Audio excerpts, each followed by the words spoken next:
Carla Narraciones presenta Cuentos cortos para adultos de Joaquín Dicenta. Conjunciones. Las últimas notas de la orquesta acababan de perderse en el aire y aún seguía su recuerdo, acariciando voluptuosamente los oídos del público, como siguen acariciando el oído del amante, muchas horas después de pronunciadas las frases de la mujer, origen de su amor. Había terminado el espectáculo y la marquesa, levantándose del asiento que antes ocupara, se dirigió hacia el fondo del palco y allí permaneció en pie unos instantes, sin aceptar el abrigo de pieles que le ofrecía su marido, como si quisiera poner de manifiesto, ante los ojos de éste y ante los de Jorge, su más asiduo contertulio, todos los maravillosos encantos de su cuerpo, sus hombros redondos, su pecho alto y bien contorneado, que se desvanecía, formando deliciosa curva entre los encantos del corpiño de seda, sus brazos desnudos y frescos, su cintura flexible y sus espléndidas caderas, sobre las cuales se ajustaba para perderse luego en mil y mil pliegues caprichosos que apenas descubrían el nacimiento de unos pies primorosamente calzados, el rico vestido hecho más que para velarla, para realzar la estatuaria corrección de sus formas. Los dos la miraban, el marido, el viejo y acaudalado prócer, con la satisfacción pasiva y moderada de la impotencia, el mozo, con la febril inquietud que pone en los ojos el deseo cuando la sangre es joven y la vida palpita en el organismo pletórica de energía y de poder. Ella sonrió satisfecha de aquel triunfo plástico. La sedosa piel del abrigo cayó sobre su espalda desnuda y solo quedaron al descubierto sus ojos negros, su nariz correcta, sus labios sensuales y el extremo enguantado de su brazo, que se apoyó en el de Jorge, mientras la marquesa decía a éste con voz vibrante y acariciadora: «Usted me acompañará hasta casa. El marqués tiene una cita en el ministerio». «Sí», respondió el anciano, y los tres salieron del palco, ella apoyándose dulcemente en el brazo de Jorge, éste envanecido con tal distinción, y el viejo, detrás, encendiendo un cigarro y siguiendo a la juvenil pareja con paso lento y trabajoso. Cuando aparecieron en el foyer, todas las miradas se fijaron en ellos. Las mujeres cuchicheaban en voz baja, mezclando a sus frases sonrisas epigramáticas y desdeñosas. Los hombres reían también con más fuerza, con más descaro, y entre unos y otras se cruzaban palabras por este o semejante estilo. «Vaya un grupo. Y él es buen mozo. Es claro, se casó con el otro por dinero. ¡Qué cinismo! Es escandaloso. Pobre marqués. Está en Babia. ¿Cómo que Babia? Es el pueblo natal de todos los maridos viejos. No es la primera, pero eso de hacer gala de su falta es insoportable. Repugna». Cualquiera que hubiese escuchado estas conversaciones hubiera creído que los censuradores de aquel adulterio volverían despreciativamente su espalda a los adúlteros, y sin embargo, a medida que el grupo, origen de tan varia y justa murmuración, llegaba cerca de los que se ocupaban en criticarlo, las injurias cesaban. En todos los labios aparecía una sonrisa de afecto. Los hombres se quitaban el sombrero, inclinábanse las mujeres cortesemente, y palabras cariñosas de «a los pies de usted, marquesa», «adiós, Jorge», «hasta mañana, querida», oíanse al paso de la gran dama, que con la frente alta, provocadora la mirada y atrayendo hacia sí al cómplice de sus traiciones, atravesaba orgullosa por delante de todos, luciendo las galas que habían arrojado sobre su cuerpo las debilidades de un viejo, y el amante que supo conquistarse con el incontrastable poderío de su hermosura. «Adiós», dijo la marquesa, despidiéndose de su marido para subir al carruaje, seguida de Jorge. «Adiós», repuso aquel, y se quedó mirando partir la lujosa berlina, en pie sobre la acera y mascando el cigarro que se desvanecía en espirales de humo, mientras la marquesa, oprimiendo entre sus manos las de Jorge y volviendo hacia él su rostro henchido de promesas y de deseos, murmuraba a su oído con acento apasionado y febril: «Jorge mío, qué dichosa soy a tu lado». El carruaje llegó a la puerta del palacio donde residían los marqueses. Junto a aquella puerta, arrebujado el cuerpo en un mantón de puntas, con un pañuelo de seda caído sobre los ojos, la cara pintarrajeada y el ademán grosero y desenvuelto, había una mujer, una mercenaria del arroyo, una de esas mercenarias del vicio que se venden en la sombra, como temerosas de que la luz, mostrando sus miserias, disminuya su precio. Una de las muchas víctimas que el hambre, la ignorancia y el abandono arrojan en medio de la calle y que mendigan un pedazo de pan cuando brindan con placeres al transeúnte.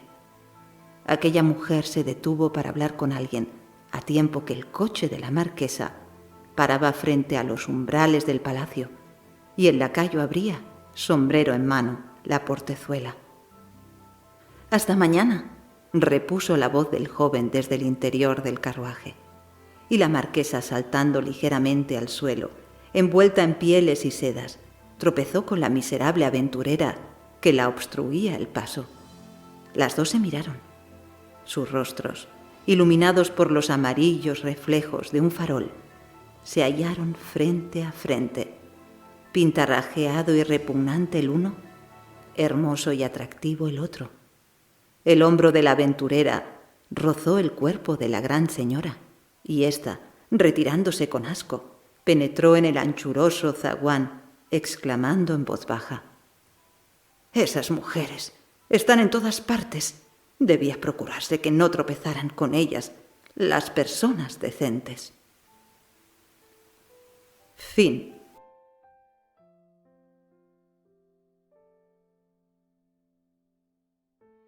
Un triunfo más. Fue una verdadera desgracia para la condesa el fallecimiento de su marido. Eran tan felices, formaban tan encantadora pareja, el uno con su bigotillo negro vuelto hacia arriba, sus ojos pardos y asombrados, su talle elegante y su aristocrático monocle, y la otra con sus pupilas azules, sus cabellos rubios, su cutis blanco y fino, su impertinente de concha que resultaba difícil tropezar con matrimonio más igual en su clase. Uníales su origen, por línea directa, a familias de rancio y empingorotado abolengo. Llevaban 5 o 6 títulos nobiliarios a la cola de sus apellidos y tenían un par de millones de renta entre los dos. A ella la trajeaba la modista más famosa de París, a él el sastre más caro de Londres. Ella poseía las mejores joyas de la corte, él los mejores caballos, y ambos un palacio magnífico y dentro del palacio habitaciones separadas. En punto a cultura, no hay que decir, había visitado las principales capitales y los balnearios más lujosos de Europa. La condesa sabía 4 idiomas, el conde 5. De castellano no andaba muy bien. ¿Pero para qué lo querían ellos? En el Real, su teatro predilecto, se habla, o mejor dicho, se canta, en italiano. Sus conversaciones particulares eran un pisto lingüístico, en el cual pisto entraba el castellano de contrabando y vergonzosamente.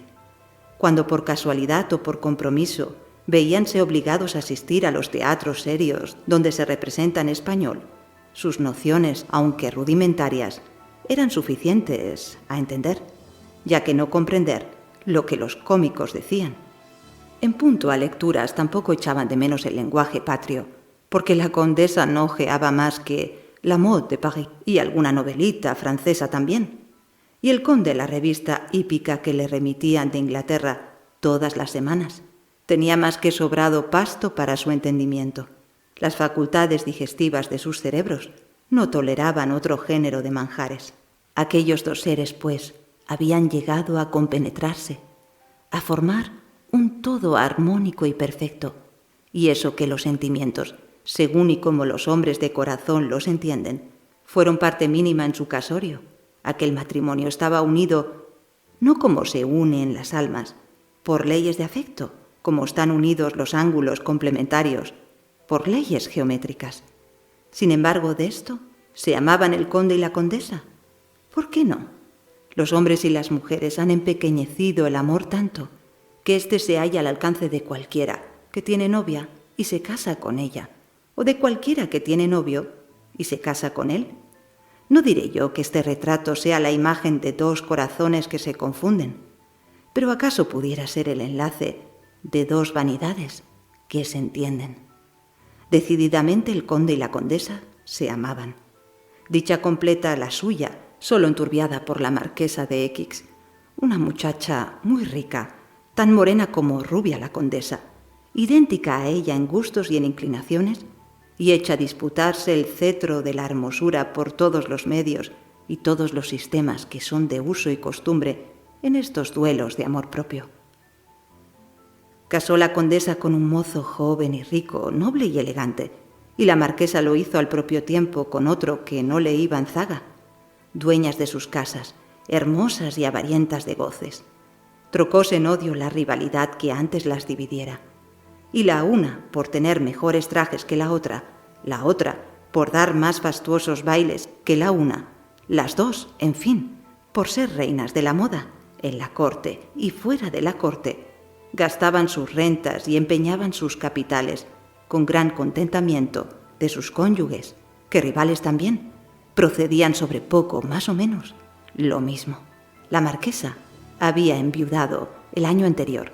Por tal causa, hallábase libre de competencia su contrincante, y era sola en el dominio a que su belleza, sus títulos y su fortuna la habían hecho acreedora. Tregua necesaria y providencial, porque los gastos iban en aumento con aquellas rivalidades, y apenas si dejaban al conde desahogo para mantener decorosamente a una muchacha quien sostenía por lujo y por vanidad, más que por inclinaciones adúlteras y por instintos pecaminosos. Entre sus caballos y su querida no establecía más que una diferencia. A los primeros los tenía en la cuadra para montarlos cuando lo estimaba oportuno. A la segunda le había puesto un piso en la calle del Almirante, variación de local que en nada influye al fondo de la cosa. Pero la suerte es variable, como dijo un sabio hace muchos siglos, y como han seguido diciendo después bastantes imbéciles. Las pasiones y los conocimientos, hasta los hípicos, son perjudiciales a la humanidad. El conde salió un día a paseo en el más fogoso de sus caballos. Se desbocó éste. No pudo el jinete descibrarse a tiempo y se partió la cabeza contra el empedrado de la calle, ensuciándose la ropa de lodo, detalle que él hubiera sentido mucho saber. La providencia le ahorró el disgusto dejándole muerto en el acto. Tendido en un lecho y lavada la sangre que minutos antes cubrió sus heridas por la mano experta de un médico, velase al conde pálido y correctamente vestido. Sobre la pechera de su camisa descansaban los cordones de las órdenes militares, a que en vida perteneció. El ayuda de cámara había desempeñado por última vez sus funciones, y paraba tal de elegante el difunto, que si la danza de los muertos fuese un hecho real, hubiérale correspondido en ella, de derecho, el puesto de honor. Una lámpara de 4 brazos alumbraba la lujosa habitación, proyectando sombras sobre este objeto, luz sobre el otro, reflejos sombríos en el cortinaje de terciopelo obscuro, resplandores siniestros sobre la cama y rayos amarillentos en la fisonomía del difunto. Pobre muchacho, tan joven, tan rico y tan buen jinete. Hay que convenir en que era la suya una pérdida lamentable. Entretanto, la pobre condesa, encerrada en su gabinete y mostrando en su rostro hermosísimo el estupor y la angustia que le causaba aquella desgracia, seguía con ojos húmedos todos los movimientos de su doncella, que registraba los armarios de roble, buscando una bata negra completamente lisa y propia a las necesidades del momento. «No lo encontrarás», decía la pobre señora. «No debe haber ninguna. Claro, ¿quién iba a pensar en semejante cosa? Con estas muertes imprevistas no tiene uno tiempo de preparar nada, nada absolutamente. ¡Pobre conde!». Y prorrumpió en sollozos sinceros y francos, porque no me cansaré de repetirlo. La condesa amaba a su marido todo lo que ella era susceptible de amar. Por fin, entre aquel mare magnum de rasos, terciopelos, encajes y sedas, apareció una bata negra, lisa, completamente lisa, algo pasada de moda. ¡Qué remedio! Era preciso conformarse por un par de días. Quitóse la viuda el lujoso vestido que llevaba, arrojando sobre sus hombros el traje de luto. Pasó inadvertidamente por delante del espejo de luna que adornaba la habitación. Sus ojos, enturbiados por las lágrimas, se fijaron distraídos en el cristal y rápidamente, sin dejar de pensar ni en su marido ni en su desventura, la condesa se dio cuenta y experimentó al dársela un placer fugitivo de que estaba muy hermosa y de que sus cabellos rubios formaban un contraste bello con tonos sombríos y severos del traje. «La señora», dijo la doncella, «ha dado órdenes al mayordomo para el entierro del señorito». «¡Ay!», exclamó la viuda. «Sí, pero ese hombre no tiene gusto, y si se le deja a él, saldrá todo como Dios quiera. Eso no es posible», añadió inmediatamente. «Yo necesito que el entierro de mi esposo sea el mejor que se ha hecho en Madrid, mejor que el que hizo su viuda al marqués». El recuerdo de la rival había acudido a su memoria en aquellos instantes, y juntamente con este, el del entierro hecho por aquella a su marido, entierro fastuoso, del que se ocuparon describiéndole en sus más mínimos detalles todos los periódicos de la villa. Érale preciso a la condesa que las exequias de su aporreado consorte superasen a las otras. Ella no podía dejarse vencer por aquella tonta, ni en los umbrales de la muerte. Esta idea, grabándose en la imaginación de la viuda, la hizo adquirir fuerzas para llamar a su mayordomo y a un primo de ella, que estaba muy al corriente de todos los asuntos de la casa. «Aún es tiempo», le dijo al uno.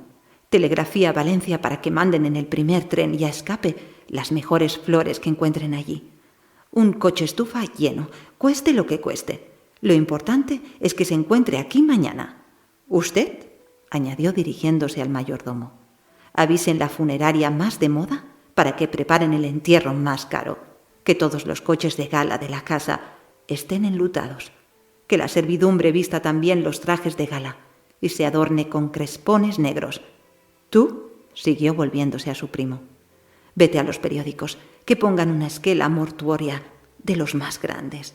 El tamaño más grande, ¿comprendes? Usted», al mayordomo, «que avisen a la iglesia, entierro de primera clase. ¿Qué más? ¿Falta algo más? Decídmelo, por Dios, que no falte nada, porque si tras de la pena que tengo eso saliese mal, me moriría. Les aseguro a ustedes que me moriría». Y la condesa, llorando mucho y retorciendo nerviosamente el cordón de la bata, animaba a su primo, al mayordomo, a la doncella, a todo el mundo, en fin, para que cumpliesen fielmente sus órdenes.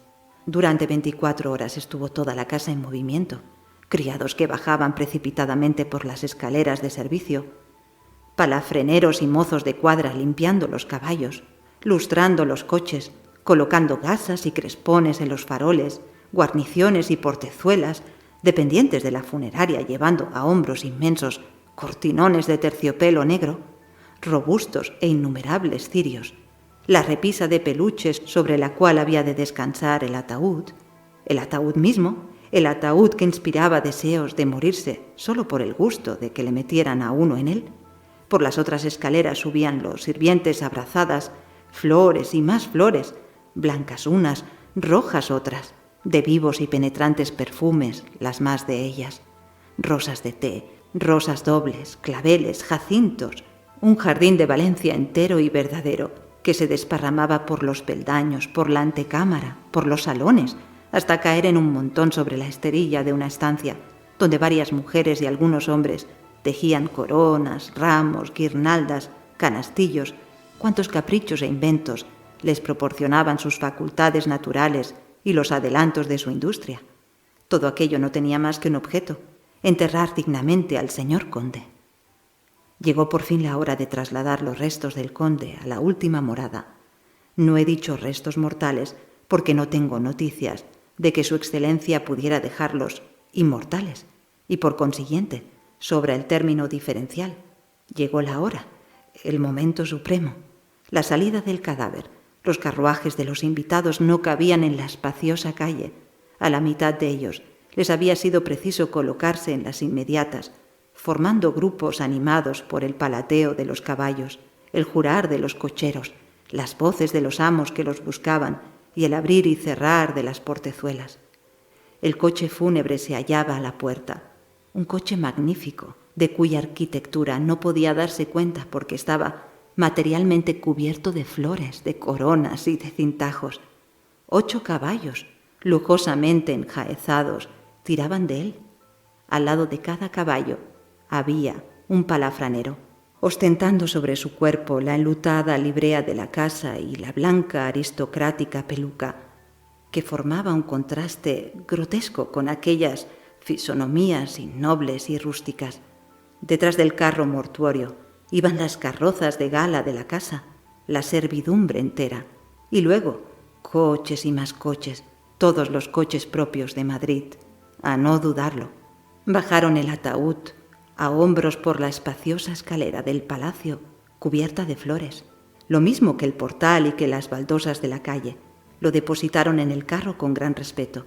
Cogieron las cintas 8 enlutados y, al parecer, entristecidos señores, y el cortejo fúnebre se puso en marcha. Entre el vocerío de los chicuelos de la calle y la admiración respetuosa de todos los vecinos del barrio. Al arrancar el coche mortuorio, se alzó discretamente la cortina de uno de los balcones, mostrando un rostro pálido, adornado por una mata de cabellos rubios. Era la condesa, que lloraba con toda su alma, despidiéndose de quien también, y por tan cumplido modo, había satisfecho sus gustos. Quería darle el último adiós y se lo daba entre lágrimas y sollozos, pero ante la magnificencia del entierro, por entre aquellas lágrimas y por entre aquellos sollozos, asomó una sonrisa de alegría y orgullo. Su marido iba al cementerio, mucho mejor, que fue el marido de la otra. Fin.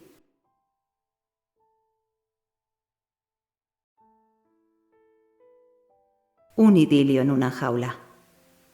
Ella era una muchacha rubia, muy rubia, verdadero tipo de soñadora, con los ojos azules, el cutis pálido y los labios entreabiertos, como si tratasen de ofrecer salida a los suspiros de su pena, porque sufría mucho aquella infeliz y víctima de 18 años, que soñando con un amor todo sensibilidad y delicadeza, se encontró unida sin quererlo y sin saberlo, casi a un banquero materialote y soez, insolente como una onza y pletórico como las talegas de plata que almacenaba en la caja de sus caudales.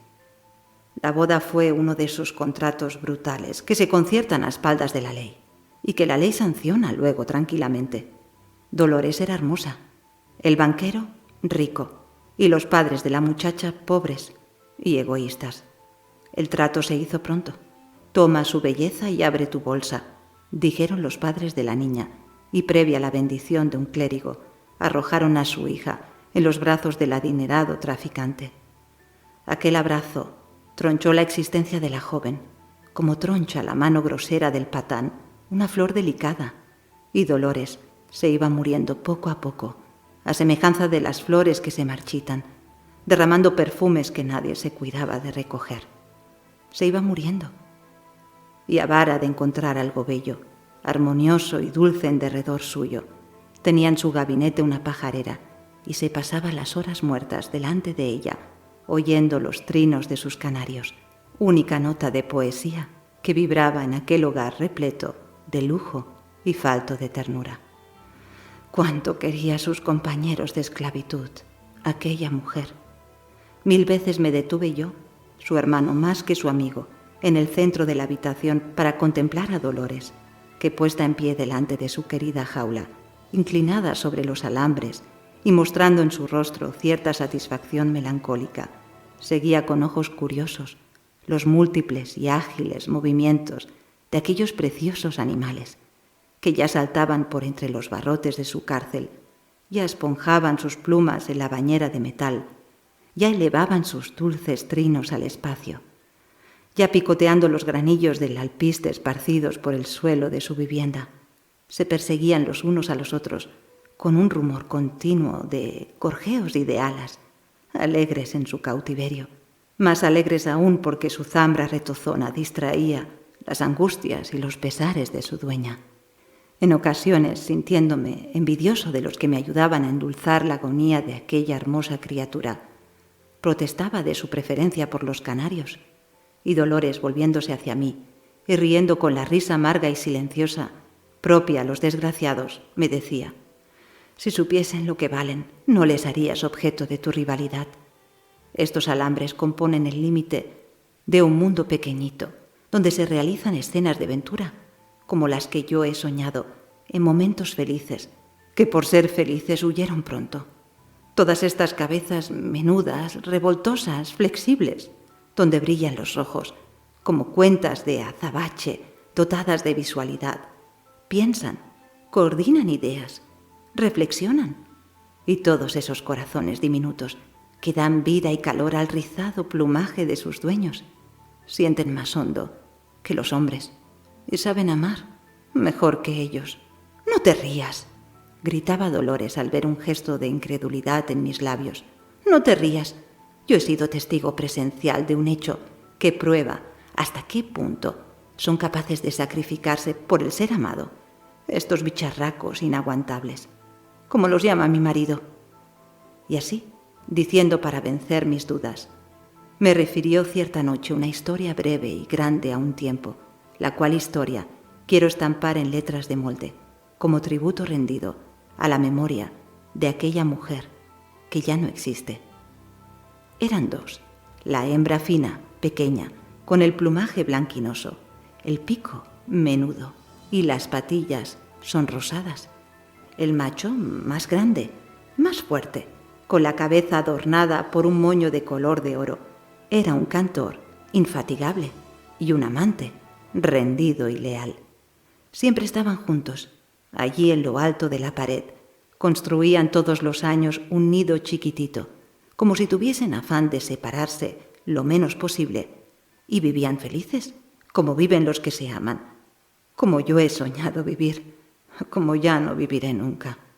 Aquella pareja disfrutaba de mi predilección y, sabedora de ello, mostrábase ufana en pagar mi cariño.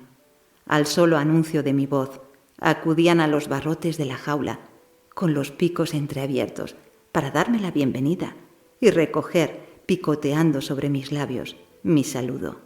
Un día, el macho, al saltar desde los alambres a uno de los travesaños, lo hizo con tan mala fortuna que quedó preso en uno de los hierros. Oscilando con angustia y al tratar de hacer un esfuerzo para incorporarse, se tronchó una pata y cayó al suelo, piando tristemente, mientras la hembra, dando vueltas en derredor suyo, le miraba con unos ojos tan tristes que daban ganas de llorar. Buscando yo consuelo para la desgracia de mi favorito, llamé al hombre encargado de cuidar los canarios, y él, señalándome la pata del herido que colgaba casi desprendida, exclamó: «Hay que cortarla». «No», grité yo. «Se le caerá sola», repuso el hombre. «Pues que se caiga». Y cogiendo al canario entre mis manos, lo trasladé a otra jaula y trasladé con él a su compañera de amor y de infortunio. Al levantarme al día siguiente, vine a este sitio, deseosa de conocer el estado del pobre enfermo. ¿Sabes lo que vi? pues vi a la hembra con la pechuga desnuda de plumas, sonrosada y jadeante. Sí, se había arrancado sus plumas una tras otra durante la noche, y con aquellas partes de su propio ser había construido un lecho para que reposara de sus torturas el amor de sus amores, el dueño de su corazón. Y allí estuvo él durante 15 días, y allí estuvo la hembra cuidándole con esmero de madre, llevándole en el pico agua para su sed, alimento para su hambre, calor para su cuerpo y consuelo para su desgracia. Allí estuvo, y al cabo de los 15 días salió el canario de su quietud sano y alegre, pagando con un himno sonoro los desvelos de su compañera. ¿Comprendes ahora por qué los quiero tanto?, exclamó Dolores con amargura. Porque saben amar, a tal extremo que a los pocos meses murió la hembra, y al día siguiente encontré muerto al macho, en el último rincón de la jaula. «Ah», siguió diciendo Dolores, «yo también he soñado muchas veces con un cariño semejante. Yo también hubiese arrancado por el ser querido todas, absolutamente todas, las fibras de mi alma. Y sin embargo, ya lo ves». E inclinó la cabeza sobre su pecho, mientras una lágrima, silenciosa, rodaba por sus mejillas de azucena. Fin. Has escuchado Cuentos cortos para adultos de Joaquín Dicenta, una producción de Carla Narraciones. Todos los derechos reservados. Si te ha gustado este vídeo, no te olvides de dar un me gusta para apoyar el canal. También puedes comentar qué te han parecido estos cuentos o qué cuento te ha gustado más. No te olvides tampoco, si todavía no lo estás, de suscribirte al canal Carla Narraciones para recibir una notificación cada vez que suba un nuevo audiolibro.